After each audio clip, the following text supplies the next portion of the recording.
John made Hailey coffee that morning, but something about it smelled wrong.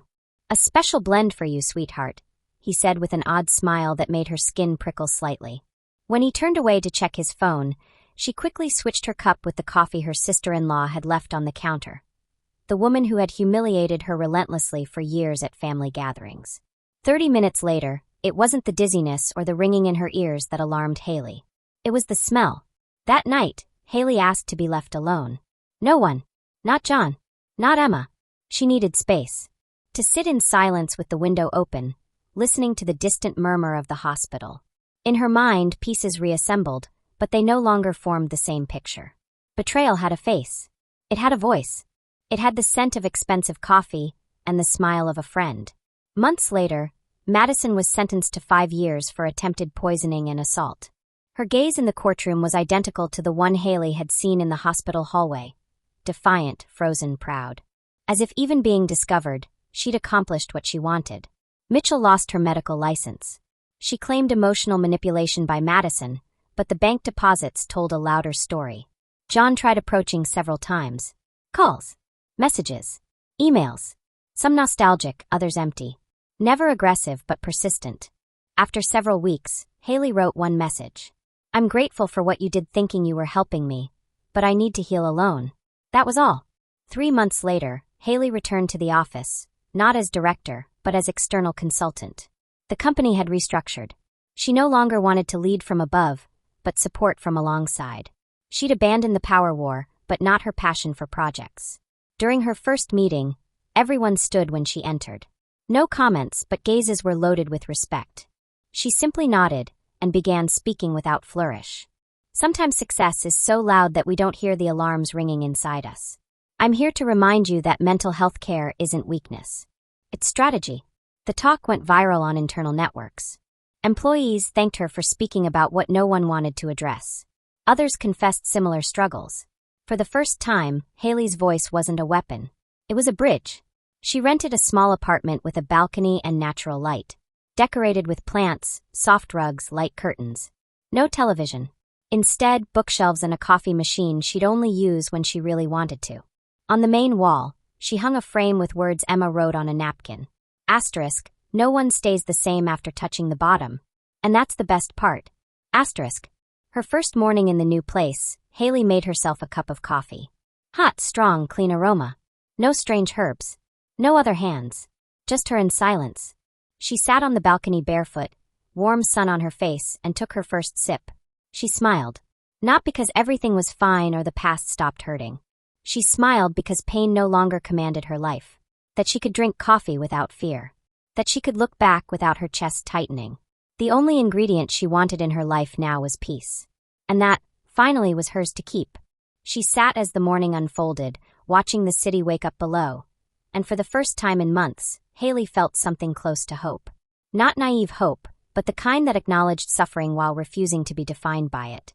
The kind that understood the world contained both poison and healing, both betrayal and loyalty, both darkness and light. And she would navigate that world on her own terms now, with clear eyes and a careful heart, but also with the resilience that comes from surviving the unsurvivable. Not John. Not Emma. She needed solitude, needed space to process everything that had happened and everything she'd learned about the people she'd trusted most. She sat alone in her hospital room with the window slightly open, listening to the distant murmur of the hospital. The beeping of monitors, the soft voices of night shift nurses, the occasional sound of an ambulance arriving at the emergency entrance. In her mind, the pieces of her life were reassembling themselves, but they no longer formed the same picture. The image was fractured, distorted, fundamentally changed. Betrayal had a physical form now. It had a face, 2 faces actually. It had a voice. It had the distinctive scent of expensive, carefully chosen coffee beans and the practiced smile of someone she'd considered her closest friend. Months later, Madison Torres was sentenced to 5 years in federal prison for attempted poisoning and aggravated assault.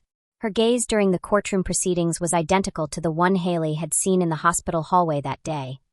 Defiant, frozen, completely controlled, but also carrying an unmistakable element of pride. As if even being discovered and convicted, she'd somehow accomplished exactly what she'd set out to achieve. The satisfaction in her eyes didn't diminish even as the judge pronounced her sentence. Dr. Sarah Mitchell lost her medical license permanently and was removed from any professional practice. She claimed in her defense that she'd been emotionally manipulated by Madison, pressured and coerced into her actions. But the bank deposits, the electronic transfers, the financial records all told a much louder and more damning story than her excuses. John tried approaching Hailey multiple times over the following weeks. Calls at odd hours. Text messages at all times of day. Emails ranging from nostalgic reminiscences to hollow apologies to angry accusations. None of them were aggressive or threatening, but they were persistent and difficult to ignore. After several weeks of this continued contact, Hailey finally wrote him a single, carefully composed message. I'm grateful for everything you did, thinking you were genuinely helping me. But I need to heal alone now, and I can't do that while you're still trying to stay connected to my life. Please respect that boundary. That was all she said. It was all she could say. 3 months later, Hailey returned to work at the office, but not as director of operations anymore. Instead, the company offered her a position as an external consultant, working with multiple departments on strategic initiatives. The firm had undergone a significant restructuring following the scandals and investigations. Hailey had made a conscious decision that she no longer wanted to pursue aggressive leadership from above, competing for power and status. Instead, she chose to support projects and people from alongside them, as a collaborator rather than a commander. She'd abandoned the power war, the endless climb, but she hadn't abandoned her genuine passion for meaningful work and well-executed projects. During her first meeting back in the office, everyone stood when she entered the conference room. No one made any comment about what had happened, but the gazes directed toward her were loaded with respect and something deeper, recognition of what she'd endured and survived. She simply nodded in acknowledgement and began speaking without any flourish or unnecessary preamble. Sometimes success is so loud, so consuming, that we don't hear the alarms ringing quietly inside us, she said calmly. I'm here today to remind all of you that taking care of your mental health, prioritizing your well-being, isn't weakness. It's strategy. It's wisdom. It's survival. The talk she gave that day went viral on internal company networks and social media.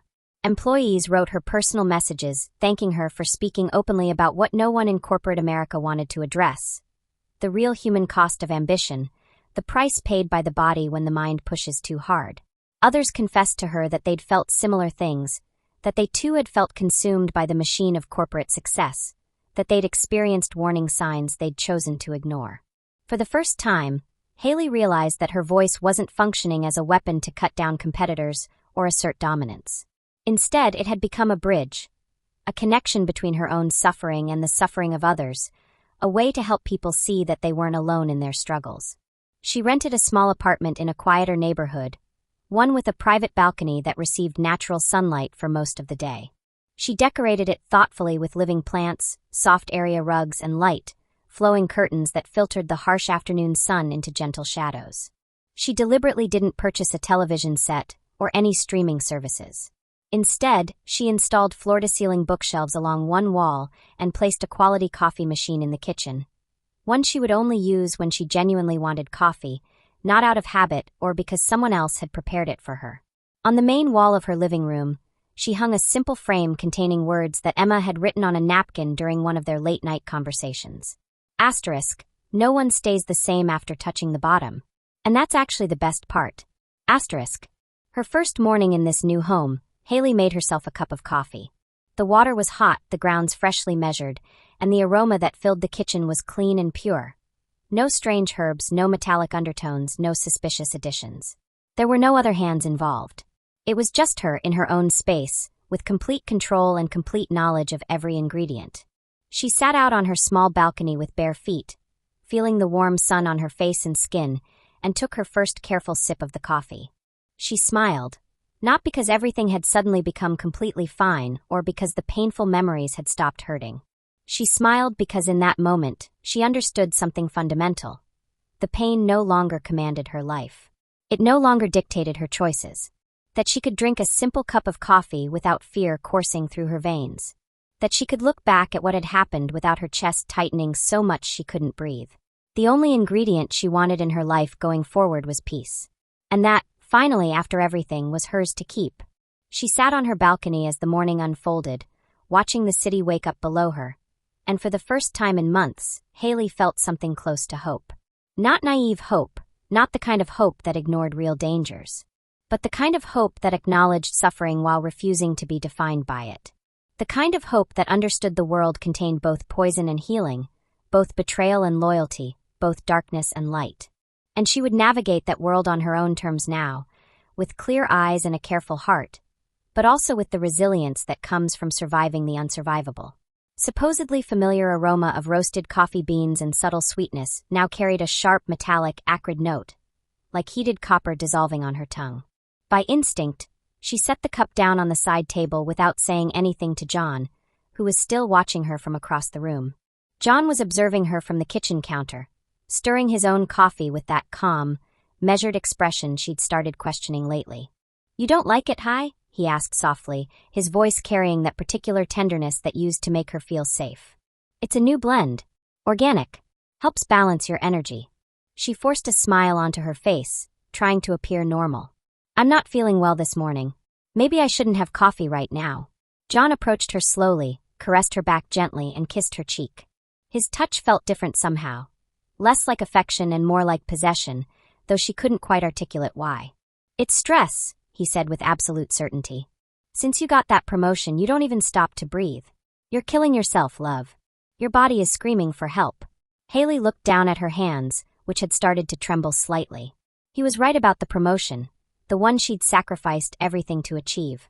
But something deeper was wrong with her body, something that went beyond the normal exhaustion of a high-pressure job. Every day it took more effort to get up from bed. Sunlight bothered her eyes. She felt constant nausea without reason. Her hands trembled when she thought too hard or concentrated on complex problems.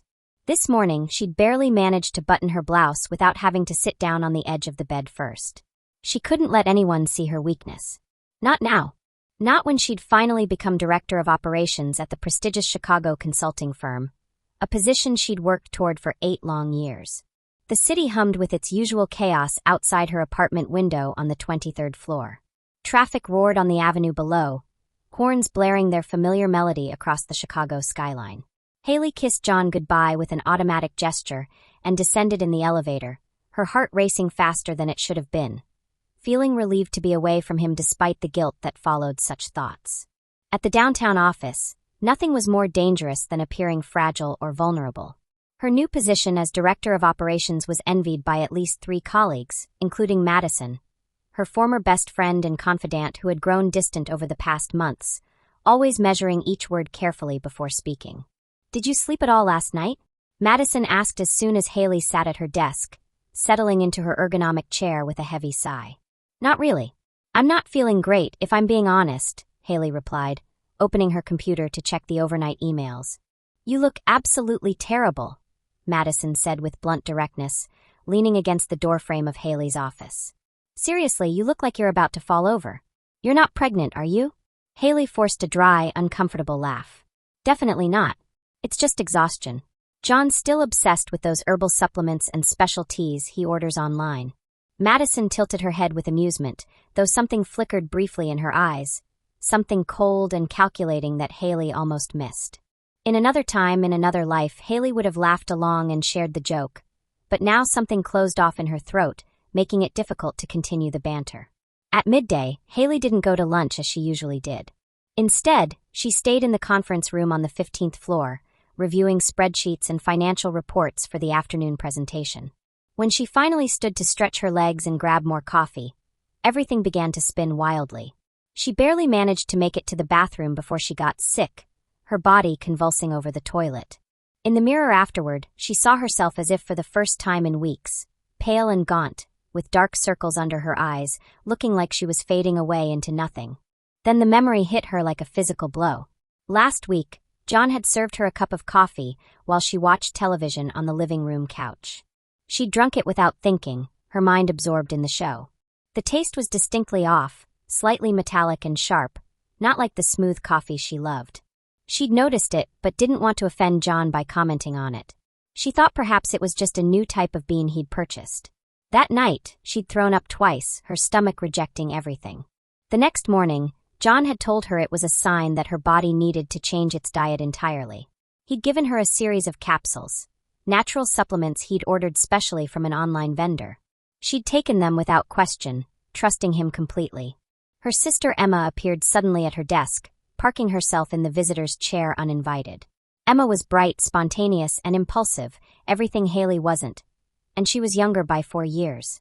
"ISA, you look like death warmed over," Emma said bluntly, using the childhood nickname for Hailey. "Seriously, I swear that if you weren't my sister, I would think you were literally about to die. What is going on with you?" "Thanks for your subtlety." Hailey managed a tired smile, though it didn't reach her eyes. "I'm being serious here. Look at yourself. Don't give me the stress excuse because there's something more going on. I can feel it." Hailey hesitated, then found herself opening up in a way she hadn't allowed herself to do in weeks. Emma had always possessed this remarkable ability to disarm her completely, to see through all her carefully constructed walls. "There are days when I can barely think clearly, when my brain feels like it's moving through fog. And every single time John gives me those capsules, I feel even worse than before. It doesn't make any sense." Emma watched her in silence, her expression losing its teasing quality and becoming serious and focused. "How long have you been feeling like this exactly?" "Weeks. Maybe since I started the new job and got promoted to director." "And how long has John been giving you those things? Those capsules and supplements?" "Since then too. Pretty much right around the same time everything started feeling wrong." Emma placed both her hands firmly on the desk between them, leaning forward intensely. "Hailey, listen to me very carefully. What if what you're taking every single day isn't actually healing you? What if it's hurting you? What if it's making you sick?" Hailey felt a sharp twist in her stomach, a visceral reaction of denial. Never had she seriously considered that John would deliberately harm her. It was impossible. Unthinkable.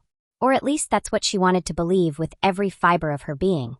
But now, sitting across from her sister, she wasn't quite so certain anymore. "Don't be ridiculous," she said, though her voice lacked conviction. "He showed me the box. Everything says it's completely natural and organic. Since when is natural the same as safe?"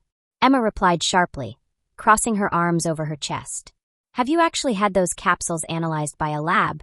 Do you know where they come from? Who manufactured them? Under what conditions? The worst thing you can do is trust someone blindly just because they hold you in their arms at night and tell you they love you." That evening, when John heard her key in the lock, he had already prepared dinner. Chicken curry with fragrant spices, turmeric rice, and a vibrant green juice with spirulina. The house smelled of expensive scented candles, sandalwood and vanilla, with soft instrumental music playing in the background. Everything about the scene felt orchestrated, like a perfectly constructed stage set designed to manipulate her emotions. "How was your day, love?" John asked with a bright, engaging smile as she set down her purse. "Exhausting," she replied quietly. "I had more dizzy spells during the afternoon meeting." "That's exactly why I prepared all of this for you," he said, gesturing to the spread. "The juice especially detoxifies and cleanses your system. I read about it on a medical forum online. I also left your capsules in the white bottle on the bathroom counter, the ones I think will help you most." For the first time in their relationship, when Hailey looked directly at John, she felt a genuine, bone-deep fear. Not an obvious, dramatic fear, but something far more insidious and visceral, a sticky, creeping distrust that seemed to crawl under her skin and nest in her bones like an infection. "John, I need to tell you something. I've been talking to Emma about your vitamins and supplements." He frowned slightly, and she could see his jaw tighten. "That girl again. She really needs to stop sticking her nose where it doesn't belong, where it's not wanted. She just asked if I was absolutely certain about what's actually in those capsules. About their origin and safety.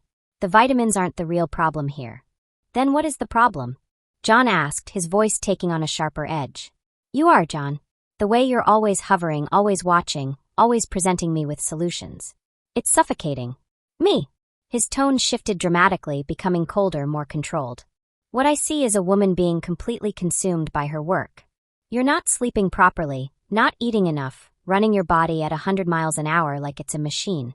You're expecting your physical body to keep up with an inhuman rhythm that no human could possibly sustain." His words made logical sense, the kind of sense that made her question herself.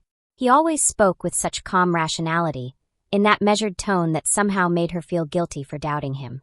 But something about the entire situation felt choreographed, like every gesture, every phrase, every carefully prepared tea and capsule had been planned and orchestrated in advance like a theatrical production. She felt like a puppet on invisible strings, moving according to a script she hadn't agreed to. That night, Hailey couldn't sleep. She stared at the ceiling for hours, occasionally moving her hand to touch her stomach, as if she could physically feel poison seeping through her digestive system. Maybe she was being paranoid. Maybe she was genuinely losing her mind. The doubt gnawed at her relentlessly. At 3 a.m, unable to bear the silence and her racing thoughts any longer, she got out of bed and went to the kitchen. She opened the white bottle containing the capsules. They sat there innocuously, no label, no brand name, no manufacturing information. Just translucent capsules filled with a fine pale powder. She placed a few of them carefully on a paper napkin, slipped them into an envelope, and then threw the rest down the toilet, flushing them away. She watched them spiral down into the darkness of the pipes, feeling both relieved and terrified by what she'd done. Back in the bedroom, John was sleeping deeply and peacefully, breathing steadily and rhythmically like a man with nothing on his conscience. Completely innocent, or an excellent actor. She got back into bed beside him and, for the first time in a long time, felt like she was sleeping in a prison cell rather than the home she'd worked so hard to build and maintain. The next morning, Hailey went to the hospital. She asked specifically to see Dr. Sarah Mitchell, a physician she'd known and trusted since university. Without mentioning her growing suspicions or her fears about being poisoned, she carefully described her symptoms to the doctor. Persistent dizziness, overwhelming exhaustion, blurred vision, unexplained muscle pain, and stubborn insomnia that no amount of medication seemed to cure. They ran a battery of tests. Blood pressure came back low. Nothing conclusive. She was told she'd have to wait for the results of her blood work, which would take several days to process. That evening, Emma came by with homemade empanadas, just like they used to make together when they were teenagers. There was comfort in that gesture, though Hailey found it hard to accept comfort when she was this uncertain about everything. "Did you find anything out yet?" Emma asked hopefully. "Not yet. But I brought something," Hailey said, showing her the envelope with the capsules. "I'm going to have them analyzed professionally at a private lab. I need to know what's actually in them." Emma hugged her tightly. "You're not crazy, Hailey. You have good instincts, and instincts never lie. Trust yourself." A few days later, Dr. Sarah Mitchell reviewed Hailey's test results with her. Everything came back normal. "Hailey, you're a brilliant woman, ambitious and driven. You've accomplished so much and come so far, and that level of achievement has a significant price. Your body is asking for a pause for rest. This is stress and exhaustion, that's all it is. There are no toxins in your system, no infections, no neurological irregularities. You're physically healthy, but you're not well emotionally or mentally." Hailey left the hospital with a plastic bag containing her paperwork and a sense of emptiness that followed her like a shadow, clinging to her like a persistent ghost. She couldn't shake the growing suspicion that everything she was experiencing had a real, physical cause that no one wanted to see or acknowledge. That evening, when she arrived home, John was already waiting in the kitchen with new surprises. He'd purchased herbal infusions imported from Thailand and new capsules in an all-white container with minimal labeling. "These are better quality than the last batch," he said, placing them carefully in front of her. "Completely natural, no synthetic chemicals whatsoever. Pure turmeric extract. They're designed to eliminate toxins from your system." Hailey barely looked at them. She simply nodded without speaking, pretending to take one. But when John turned away to answer his phone, she quickly hid it in her pocket. It would go to the lab as well. The morning of the big presentation to the board of directors, chaos reigned throughout the office. The tension and anxiety could be cut with a knife. Madison appeared at Hailey's office door with an awkward, carefully constructed smile and a cardboard cup of coffee in her hand. "I brought you coffee from our favorite place downtown," Madison said sweetly. "Caramel, made exactly how you like it." "I remembered." Hailey accepted the cup politely, thanked her quietly, and set it down on her desk without tasting it, determined not to drink anything whose origins she couldn't verify. Madison lingered, watching. "You're not going to try it?" "Later," Hailey replied. "My stomach's been off all morning." A while later, when Hailey reached for a document across her desk, her arm knocked the cup over accidentally. Coffee spilled across the desk and onto the carpet below, and some of it splashed on her leg. "Hailey, what's wrong with you?" Madison exploded, her voice sharp and cutting. "Are you completely incompetent?" The office fell silent. The word echoed through the open space, and Hailey felt the eyes of her colleagues on her. Madison quickly backtracked. apologizing and blaming her outburst on stress about the presentation. But later, when Madison had left her office, Hailey found the maintenance person in the hallway. "Could you do me a favor? Don't throw that cup away. Leave it aside in a bag. I need to check it later." The confused maintenance worker nodded and complied without asking questions. That evening, Hailey had 3 samples now: the capsules, the herbal infusion, and the coffee cup. The plan to discover the truth was in motion. When she got home, John was in the kitchen with a new box of supplements. The labels were in Portuguese, the design generic and unmarked. It looked like a disguise. "What is this?" she asked, her voice carefully neutral. "An adaptogenic blend," he explained. "Ginseng, maca root, and a bit of ashwagandha. It's supposed to promote mental clarity and emotional balance. I've read excellent reviews from people in similar situations to yours." She just nodded without commenting. "I made you miso soup with fresh ginger and chamomile tea with cardamom," John continued. "Would you like me to read you an article I found about how chronic stress affects vision and cognitive function?" "John, I'm really tired right now." "It's for your own good, love. Your body is asking for help, and I'm the only one who can truly understand what you need." "Why do you always have an answer for everything that's wrong with me?" she found herself asking. "Why are you always so present, so perfect, so prepared with solutions? It's suffocating, John. It's like living in a cage made of velvet." He looked at her without blinking, his expression unreadable. "Guilty about what exactly?" "About whatever's actually making me sick. I don't know anymore." There was an icy silence that stretched between them. John turned away, walked to the kitchen, and started methodically washing the dishes, his movements precise and controlled. "Sometimes I wonder if you even deserve everything I do for you," he said quietly, his voice like ice water. Hailey went to the bedroom, closed the door firmly behind her, and leaned her back against it. Her heart pounded like she was escaping from something dangerous, something she couldn't yet name or fully understand. That night, she sent Emma a text message. She needed answers, and she needed them soon. The next day, they drove to a private toxicology center across town, a discreet place with no fancy signs or advertising, designed for people who wanted privacy and confidentiality. The receptionist took the samples without asking any questions. Hailey paid in cash, leaving no paper trail. Results would be available in 48 hours. Back in the car, Emma looked at her sideways. What if everything comes back normal? What if there's nothing in any of these samples? Then I'll know that someone is tampering with the results, that someone has access to change them. At the office the next day, Madison acted like nothing unusual had happened between them. She even offered Hailey another coffee, as if testing her. Hailey refused politely. "I'm doing a detox right now. No caffeine." The morning of the major presentation to the board, Hailey could barely stand without feeling dizzy and faint. Emma had insisted strongly that she not come to the office, that she take the day off to rest.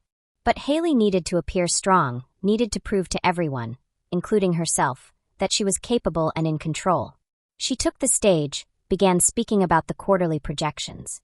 First slide, introduction and overview. Second slide, key arguments and supporting data. Then the sweat started running down her back in streams. The letters on the screen began to distort and blur. The lights became too bright, almost blinding. She saw Madison sitting in the front row, arms crossed, watching her intently with that strange, unreadable expression. Then came the dizziness. A wave of heat, a sharp void opening up in her head. Everything went black, and she felt herself falling.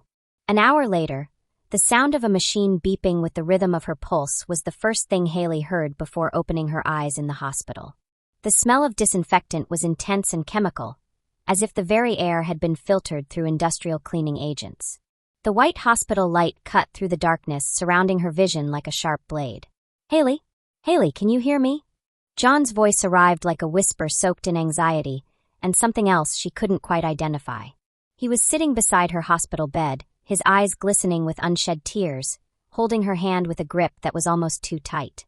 He looked at her with a confusing mixture of panic and relief, as if he'd just rescued her from something terrible, or as if he was keeping vigil over a dying person. Dr. Sarah Mitchell entered her room with a folder in her hands. Her expression was measured and careful, almost rehearsed in its professionalism. "Hailey, thank God you're awake. We had to stabilize your blood pressure. It dropped dangerously low. You're severely dehydrated and completely exhausted. What happened is a textbook case of stress-induced collapse." Hailey watched her silently. There was something fundamentally different about her now. Where she'd once known her as a friend and fellow woman, someone with whom she'd shared laughs in university hallways and commiserated about relationships, now she seemed like a distant, untouchable figure in white. A professional smile that didn't reach her eyes, didn't touch anything real. The tests? Hailey asked with great effort, her throat dry and raw. Sarah looked away from her gaze. All normal. No signs of poisoning. No neurological irregularities. No trace of toxins anywhere in your system. Hailey felt her stomach clench and tighten painfully. So I'm insane. That's what you're telling me. You're not insane, Sarah said, sitting down on the edge of the hospital bed. But your body has been under enormous pressure for months. The promotion, the demands, the nights without sleep. Your body is calling out, asking for help. This was its way of screaming that it needs you to stop. John stroked her arm gently. I told you, Hailey. You've been giving everything. Now it's time to rest. She closed her eyes, feeling despair wash over her. Lies. It was all lies. She could sense it, feel it, something slipping away through the cracks of the visible, ordinary world. She knew it in her bones. Her body didn't lie to her. Her mind wasn't inventing this out of paranoia. Hours later, when John went downstairs to get coffee from the hospital cafeteria, a new face appeared in her doorway. Young, with a firm gaze and an intelligent expression. No white coat, just a blue uniform of medical personnel with an ID badge hanging from his neck. Your Dr. Mitchell asked me to do a brief neurological evaluation, he said professionally. I'm Dr. Tiago Moreira. Just some basic questions and reflex tests. Nothing invasive, I promise. Hailey watched him with deep suspicion, unsure whether to trust anyone anymore. He seemed to notice her wariness and continued gently. I just want to help. I understand your skepticism. He examined her thoroughly in complete silence. His fingers were quick and precise, his language measured and efficient. He didn't fill the space between them with meaningless phrases or false reassurances, and somehow that calmed her more than anything else could have. When he finished, he looked at her with careful attention.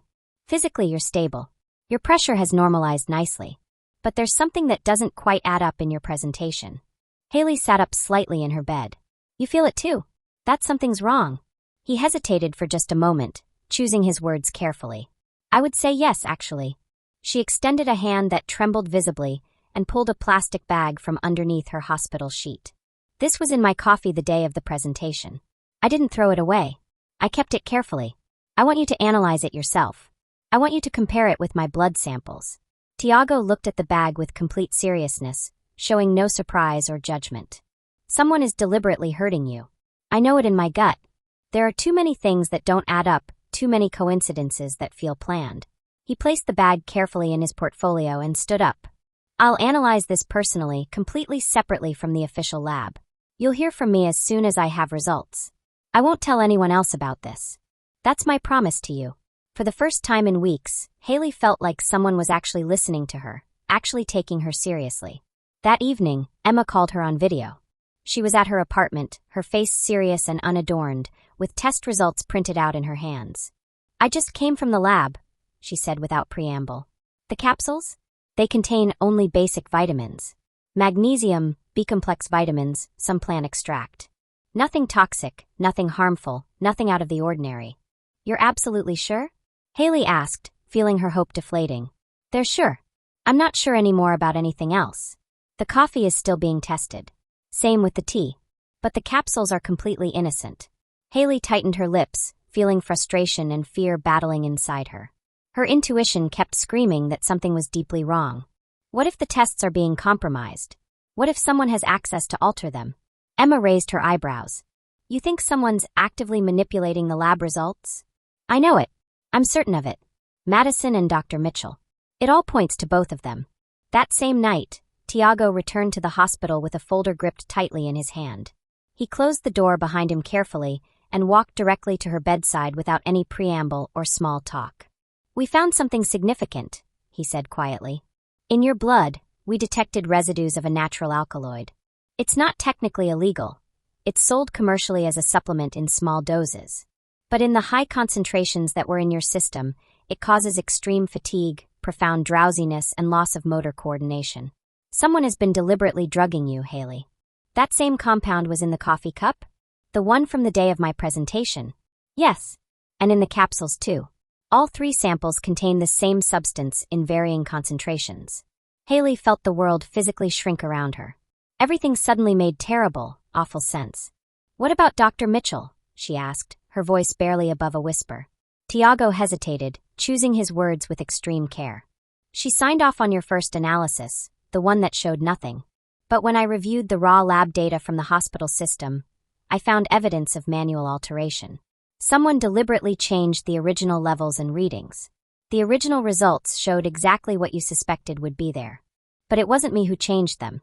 That I can guarantee." Hailey's heart began pounding so hard she thought it might break through her ribs. "Can I trust you completely? Can I really trust you?" "Yes, completely. And if I want to continue investigating this, if I want to pursue this to the end, I'll need your authorization to open a formal internal investigation. Once I have that, I can move forward officially and legally." Hailey looked at him with absolute determination in her eyes. "Do it. Do it as fast as you possibly can."